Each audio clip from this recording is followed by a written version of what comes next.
So it's transfer day this morning, and I just don't feel prepared at all. I think this time, I don't know if it's because it's happened quite quick or it's because I'm so busy with Orin and obviously we're in lockdown, so I just don't feel as prepared as I did last time. I was really kind of strict with how I ate last time. I mean, I've had a healthy diet, I've had fresh juices and things like that, but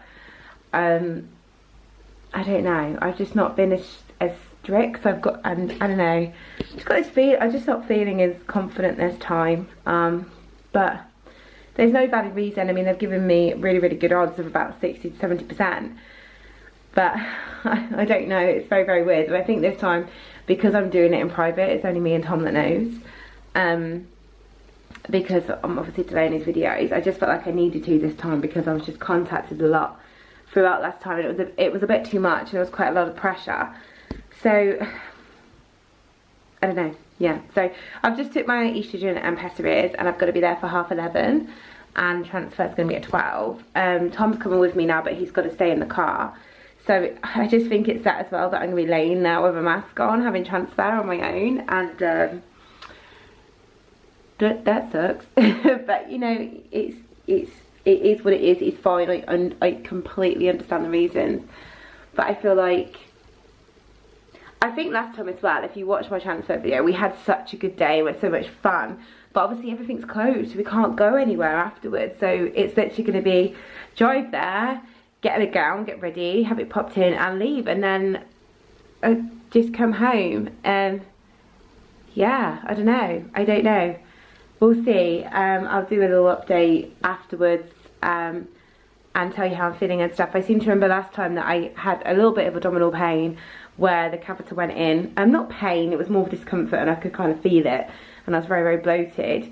But I felt very, very bloated and very nauseous this week from the extra progesterone. I mean, look at the state of me.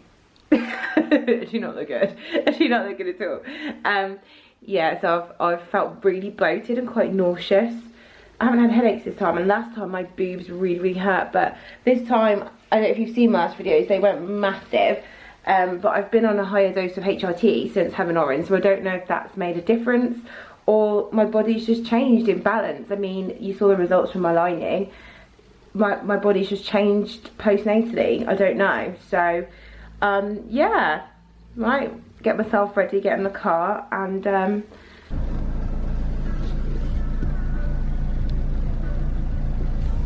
you didn't bring the elephant. Bringing back memories. Yeah. I was going to say hi YouTube first, but you know. Oh god. So we're here. The embryo has thawed okay. So they've had, they got one out, and we've got 3 in total. So we've got one, just having one put back. And I'm here, and I'm about to go in, and Tom's going to wait in the car. And yeah, I think I've got to go in at 11:30, and transfer is at 12:15, and I have the mask ready. Okay, see you on the other side. Ow.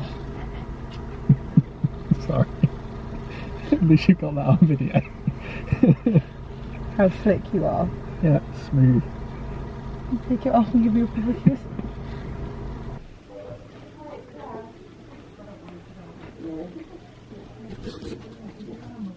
Yeah, my arm's fine. Yeah, that's fine.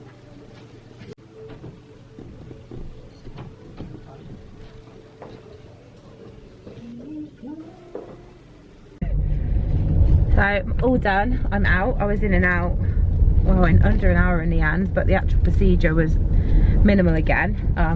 I forgot how horrible it is for them to clean the pessaries out of you. That wasn't very nice. Not painful, it's just a bit uncomfortable. But what they did this time, it's slightly different, is they put a practice catheter in, but I think that might be because I mentioned I had a C-section with Orin, so I had a practice catheter, and then they threaded the embryo loaded one through.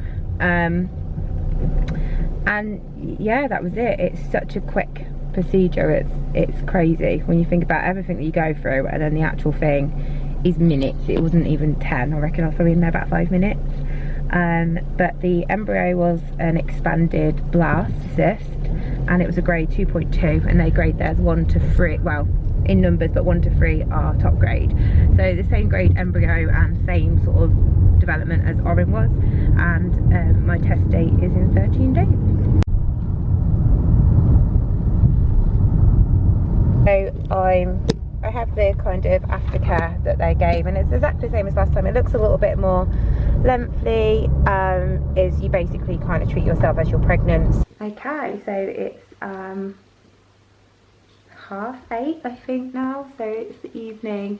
So symptoms have been pretty much on par with what I had last time, I think. So I've had like a dull backache, almost like period pain since, slight cramping in my tummy and like just swelling, but I don't think that's anything about implantation. I just look at things completely differently now to the last round. I think I overlooked into everything. I just think it's basically, so when they put the I can't remember what it's called now, but basically the thing that clamps you open, the clamp, I don't know, spectrum, something like that, I don't know. They had to clean out the pessaries, which was just awful, and then put it in, and I think it's obviously just been, I've been poked about with, so I just think it's a little bit sore, but I feel okay. We've come back, we've had some family fun and watched some films and chilled out, so that noise is my dog, by the way. So yeah, that is day one done.